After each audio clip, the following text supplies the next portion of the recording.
Welcome to Toxin Custom Outdoors. Today we've got a doozy for you because we're going to be doing a food chain fishing challenge, starting all the way at the bottom of the food chain and working our way up to the apex predators. And once we've caught all the fish, we're going to cook up each stage of the food chain and see which one tastes best. And yes, we'll even be trying the bait. Today we're starting out with some earthworms and we're going to be going out to catch some large bluegill. The goal is to catch some big ones to cook and eat first, and then we'll catch some small ones to use as bait. There we go. Give it a little action. See if I can scare up a bite. Oh, that's a fish. That's a fish. Oh man, that wasn't a good fish, I don't think. Oh! Now we got one. Now we got one. Yes, finally. Is it a good one? It's kind of not fighting that good. It's all right. That's all right. Not quite eating size. I would not consider this to be eating size.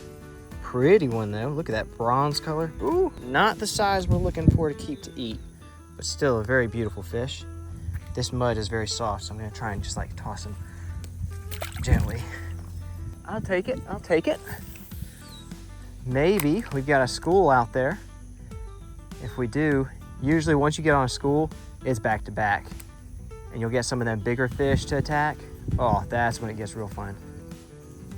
I can't see my bobber. Is it moving? Oh, my bobber's moving. Oh, we got a fish. It wasn't taking it under. Oh, this one feels better. For sure. Oh, it's a little... That might be a hybrid. That's a little hybrid bluegill goggle eye. So you can see it's got that fat mouth, but it's not nearly as fat as like a regular goggle eye. So I think that's a hybrid between a bluegill, maybe even a red ear. It's got a little bit of coloration on that ear. But that is a pretty fish. Definitely not a red eye sunfish, but it's definitely not a regular bluegill either. So that's really cool find. Again, not quite eating size. We're gonna toss him gently there. Not eating size, but still very, very nice catch. Interesting stuff. Those big ones, they usually stay hooked. Ooh, that's a good one. That's a good one. That's a good one. Oh, is this our first eater? Nah, still not quite. Pretty fish. I like them to be at least the size of my palm. I want them to be a little bit bigger than that before I start keeping them to eat. Let me toss him out. I might go grab a bigger bobber. This one's just not... Oh, that's a gar. That was a gar sitting right next to it. Oh, look, he's following it. He's following it.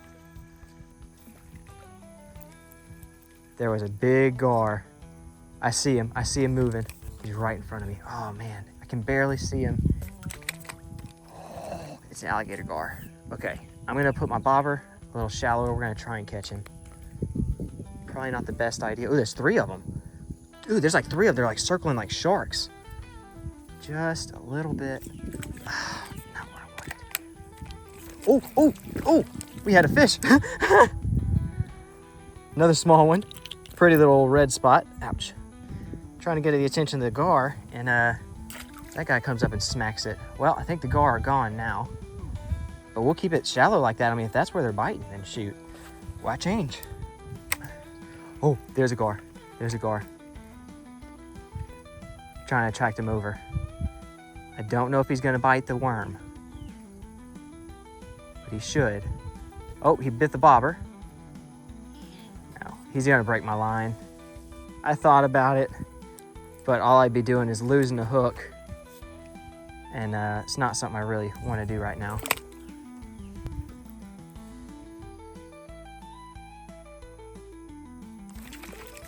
Ooh, that was a bluegill.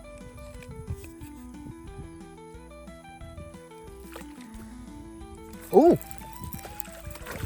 there we go. Oh, that's what we're looking for. That's dinner size right there. That's what I'm looking for. Oh yeah, see that? That's dinner. Oh my gosh, he was just right here, right where the giant gar is. Sweet, we're gonna go put him in the live well. See if we can get some more of them big boys.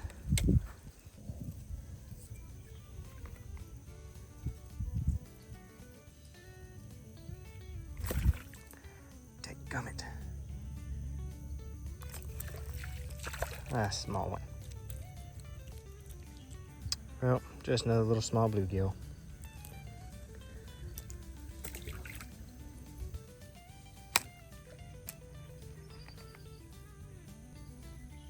Oh, I'm getting some action. There we go. There we go. Small one again. Dadgum, little shell cracker. Ooh. And just as I was starting to get tired of catching these little tiny ones, I finally caught one that was eating size. That's pretty much where I want it. Oh yeah, oh yeah. There we go. Ooh, it's fighting hard. It's fighting hard. Ooh, ooh, the gar's chasing it. Oh, yes. Dinner size right there. Dinner size. Oh, it looks like something actually bit it.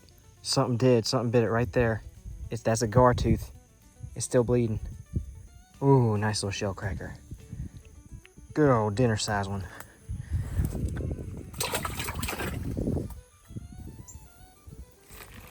Oh, there we go. There we go. We got something. We got something.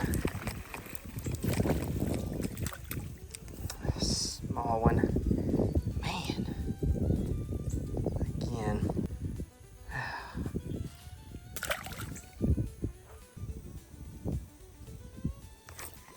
Oh, we got one. Finally. Oh, it's fighting good. Oh, is it an eater size? Yes. No, not quite. I don't know. He's kind of on the line. I'm going to say we're going to keep him and eat him. At the end of the trip, we only caught 3 bluegill that were actually eating size. We're going to go ahead and clean these up, and we're going to go out tomorrow to catch some new fish that are bait size. All right, we're at a new spot. We're trying to catch a small bluegill that we can use as bait.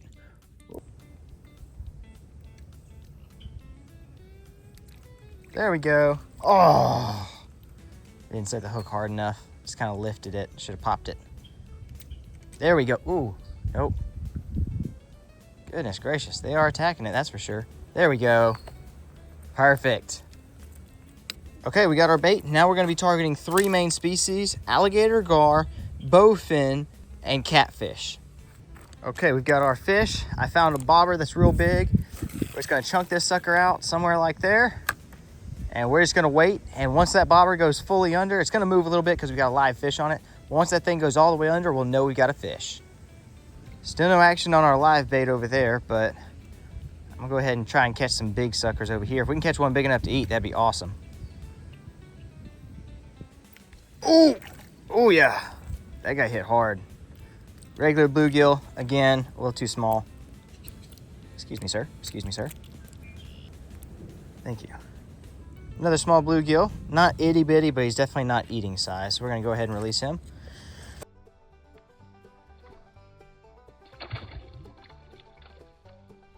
All right, so I guess there's a nice little school of them hanging out over here. Yep, there we go, another one. Another little bluegill. This guy is good bait size, so I'll put him in the live well in case we need more bait, but I think, oh, never mind. Never mind, he got out. He heard bait and he said, no, thank you. There we go. Ah, another bluegill. Not quite small enough for bait, I don't think. I would usually prefer them a lot smaller than this. Ouch. Ouch. Ouch.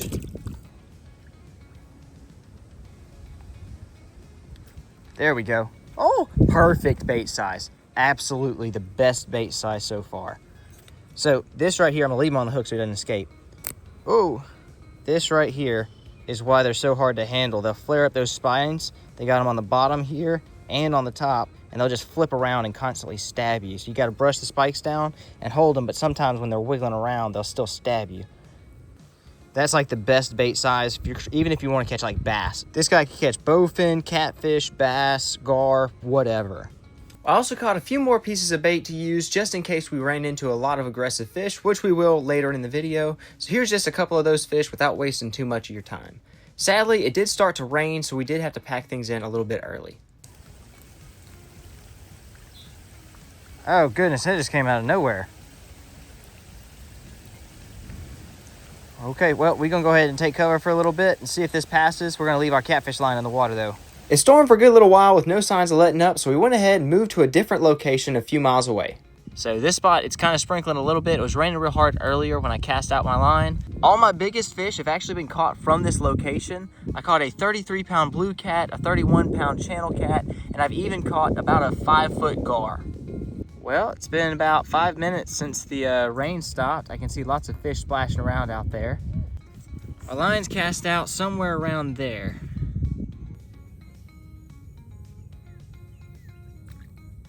Oh, there we go.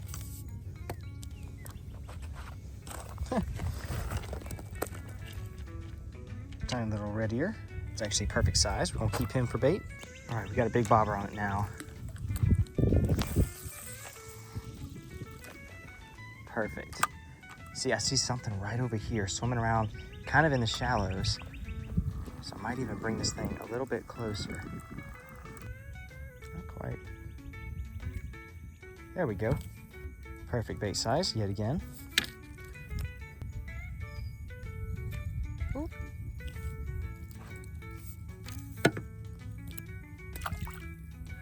All right, seeing a lot of action right up here. So I set the bobber shallow, and we're just gonna sit and wait with it right there. Bobber's getting hit, bobber's getting hit.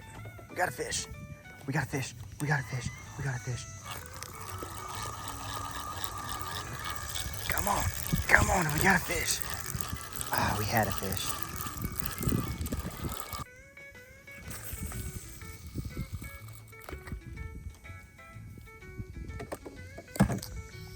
Oh, there's something massive over there. Storm's coming back for us. We thought we escaped it for a little while. It's coming right on back. Oh, we got a fish. We got a fish on. I think.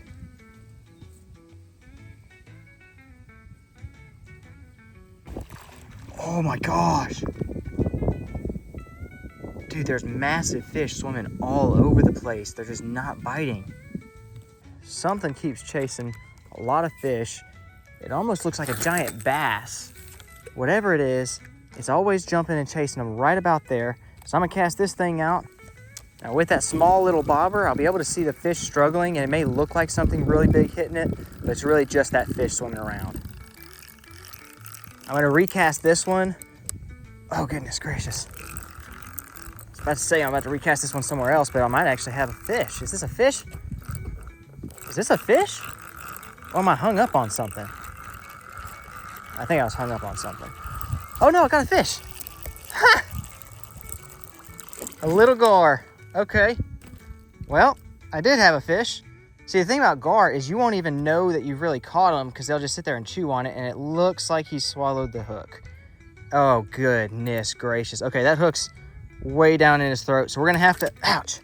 We're gonna have to keep him, and I guess we'll eat him, but we're gonna try and catch something else as well. I actually don't see my bobber anywhere. Oh snap, we got a fish. We got a fish on, We doubled up.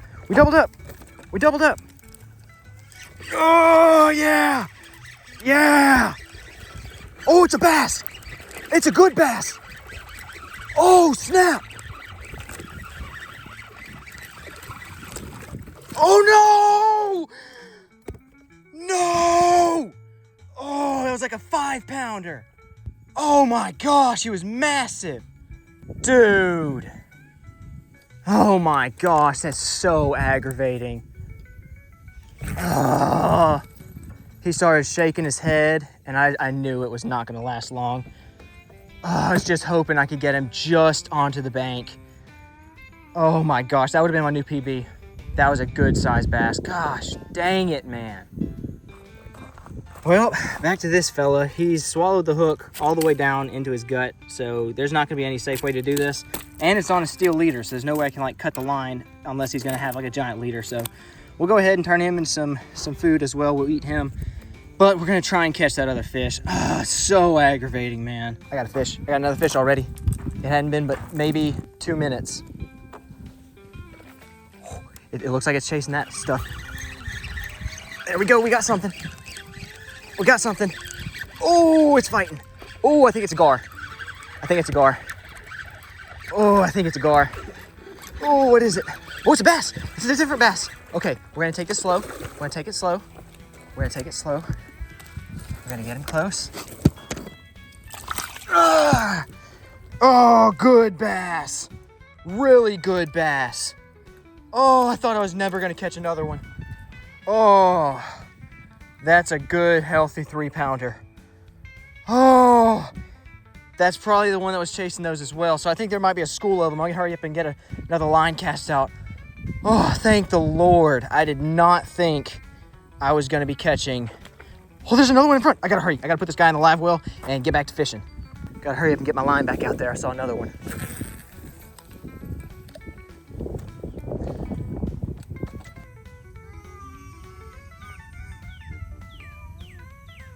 I think we might have a gar messing with this thing right now, but I'm not 100% sure. Ignore my son's groaning in the background.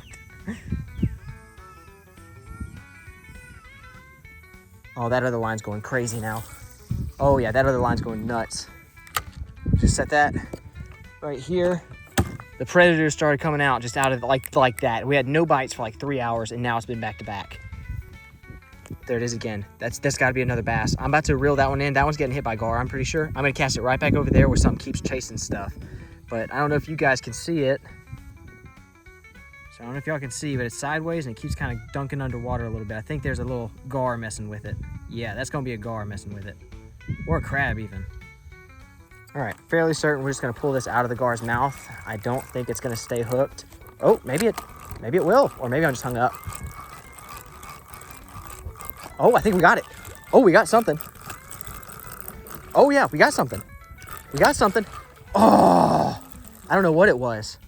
I don't know what that was. That might have been a bass. Because it started doing head shakes, and gar kind of more like pull away. They don't really shake their head quite as much. Oh, that might have been a bass. I don't know what that was. It could have also been a catfish, I guess. Oh, right there. That's where the fish have been chasing. And we're just going to set it. Just watched a gar surface right next to it, so I'm almost certain that's a little small, long-nosed gar. I'm just going to go ahead and get him off. Yeah. Long-nosed gar for sure. I'm 100% sure on that one. I saw him surface up right next to the bobber, and then he went and my bobber started going nuts. I'm trying to scare away the gar, but also get attention of all those bass. Got another gar hitting. I think I just want to... Oh yeah, you can see the gar following behind it. We actually have him hooked. We might have him hooked. I think we got him hooked.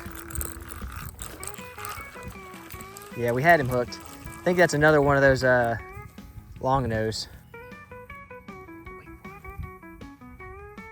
I don't know if y'all guys are gonna be able to see him. Dadgummit. Well, while trying to catch some more bait, I ended up catching a bass. I wasn't filming because, you know, I've caught a lot of bait already. And I caught him on a teeny tiny bluegill hook. Ooh, pretty little fella. He was like right there.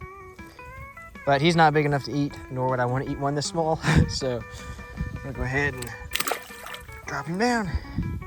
Okay, everything's filleted up and taken care of. We've got a worm, we've got our bluegill, and then we got our gar. That's all of this right here. This is all gar strips, and this is our bass meat. Now we're gonna cook all of it a little bit different, and we're gonna try it and see which one tastes the best. Now Nebs knows that I caught some fish and I filleted them, so she is very excited. Yeah, and she needs all the food she can get because she's got some little babies. There you go. Hold on, I'll get you some more. Come over here. There you go. She will tear up some fish. Here you go, Nebs.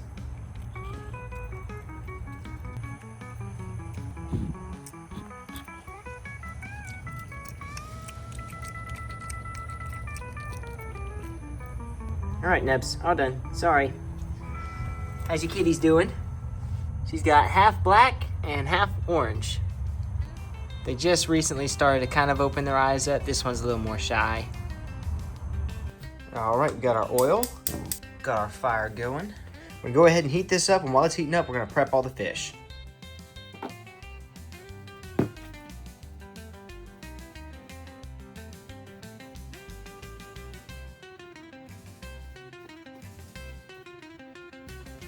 All right, now all of the food is ready. We've got our worm, our gar, our bass, and our bluegill.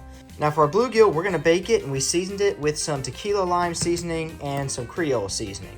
Now when it comes to the fried stuff, we're using a Louisiana brand seasoned fish fry. All you do is get your fillets wet, dip it in that cornmeal, and it's ready to go, and this stuff is really good. We got the oven preheating at 350 for the fish. We're gonna put it on a baking sheet, and pretty much all you do is put a little butter on the baking sheet, put your fish on there, and then cook it till it's done.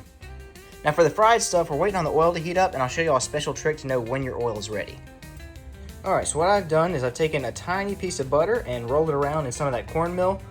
And now I'm gonna drop it, and if it starts fizzing up, then it's about ready. So it looks like it's perfect. We're gonna go ahead and slowly add some of the fish very carefully.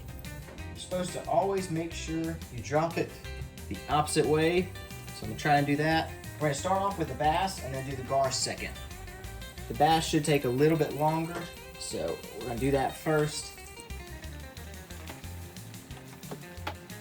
Now, a good rule of thumb is once it starts floating, give it an extra minute or so. Once the outside's nice and golden brown, that's the perfect time to take them off.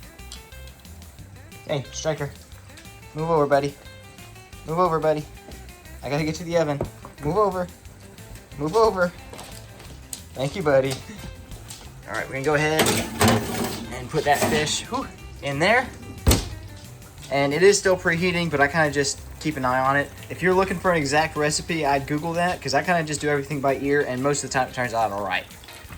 So this is probably one of the easiest and best tasting ways to cook my fish, but it's not exactly the healthiest, so we are doing that baked fish as well. But personally, if it was up to me, I'd just fry everything, because I'm a sucker for deep fried fish. Now, if you couldn't tell, see, this is what normal fish fry comes in, the normal size bag, and this is what I have right now, so a little bit more, but we do a whole lot of fish frying, and that stuff is like the absolute best. You can use that same stuff for like shrimp, but it's not nearly as good. I would say any kind of fish, that stuff works great. Shrimp, I usually get something else. Okay, so they're starting to float a little bit now, so what I'm going to do is kind of take them out and check them. See, it's not quite to the crispiness that ooh, maybe so. I'm gonna give them another 30 seconds or so just to finish crisping up, but that looks like that's probably gonna be pretty good. Oh yeah, oh yeah.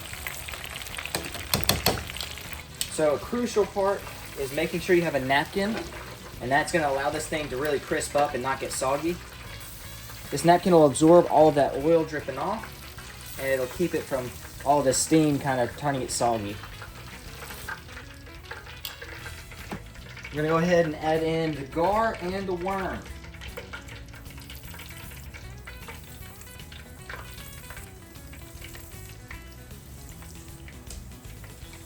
And here is our little worm.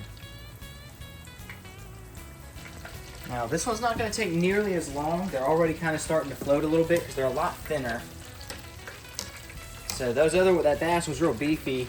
These are more like little nuggets. So I'm gonna let them cook a little bit more, but they're already starting to crisp up pretty good. You don't want to overcook it or your fish will be really tough and dry. And go ahead and start pulling it out.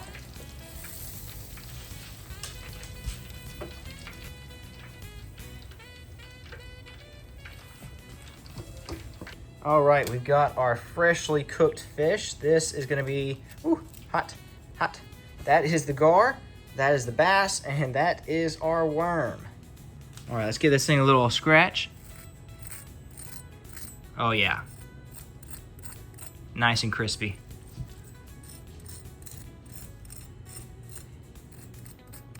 Nice and crispy. And we'll give it a couple minutes to cool down. The oven is really slow, so it's still preheating. So that'll probably be another 10-15 minutes before that stuff's ready. We'll probably already be done eating this before that other one's ever even fully preheated. All right, got a piece. It's finally ready to eat. Oh, hot. Still hot. Ooh, but so good. I don't usually keep bass to eat, but if I catch a big one like that, sometimes I will. Oh, it's so good. I am really excited to try that bluegill because I've never seasoned it like that before, but it's gonna be pretty hard to top this. Now for the gar, pretty much same consistency on the outside, but the texture of the meat is actually different. So if you take something like this bass and break it, it's very flaky like that. When it comes to gar, it almost has like a meat texture instead of like a fish texture. It kind of peels apart, kind of more like a chicken than a piece of fish. So you can see it's got those little separations, but they don't flake and fall apart like regular fish. All right, we got our fried gar down the hatch.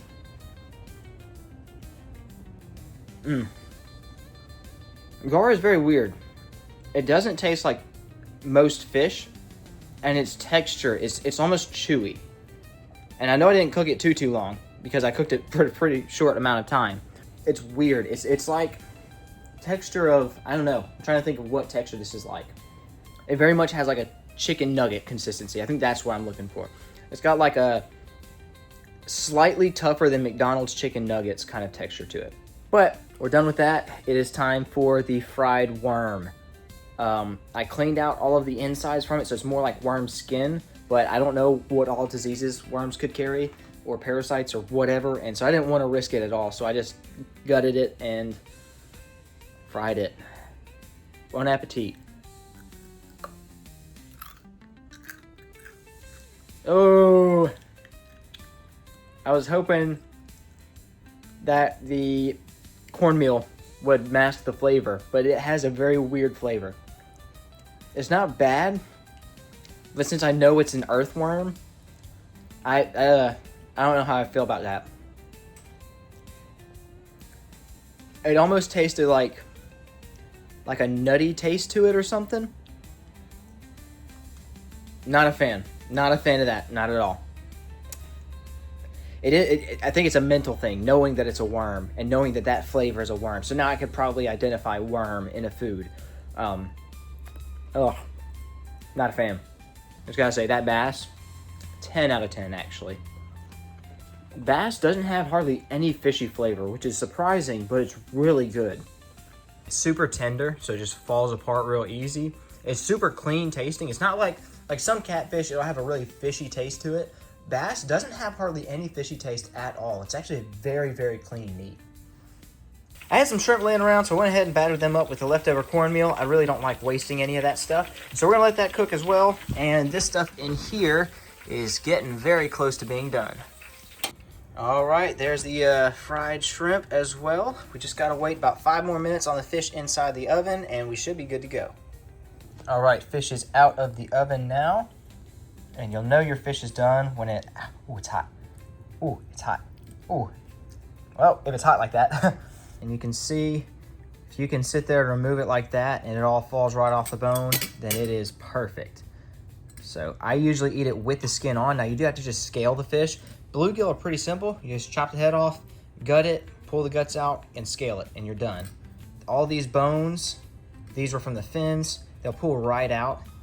You do still have to be careful when you do it this way. The other ones, I fillet them boneless. This is just bones in and everything. So you gotta be a little bit careful to make sure you don't eat any bones. But the bones are really tiny, so it shouldn't cause too much of a problem. Like that right there, that is completely boneless now. All right, bluegill. Oh, that's good. That's a solid, that's a solid 8. I think I like the bass a little bit better, but bluegill is really good. I'm not sure about that seasoning, that lime seasoning I used.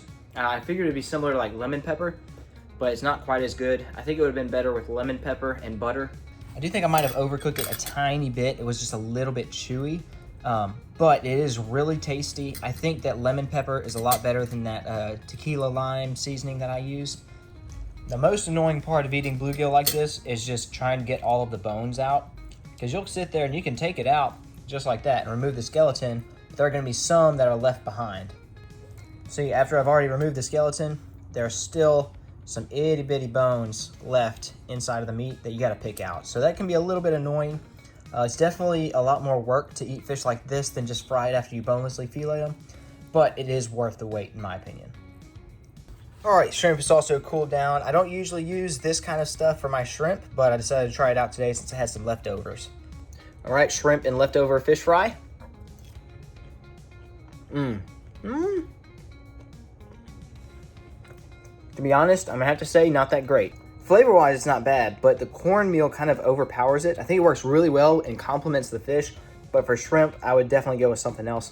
I mean, it's not marketed as shrimp fry, but I figured I'd try it out anyways. And it's not terrible, but definitely not how I'd cook it in the future. All right, guys. Well, I'm going to go ahead and finish this up and get my wife in here to eat. Thank y'all guys for watching. If y'all have any other catch and cooks you'd like to see, let me know in the comments down below.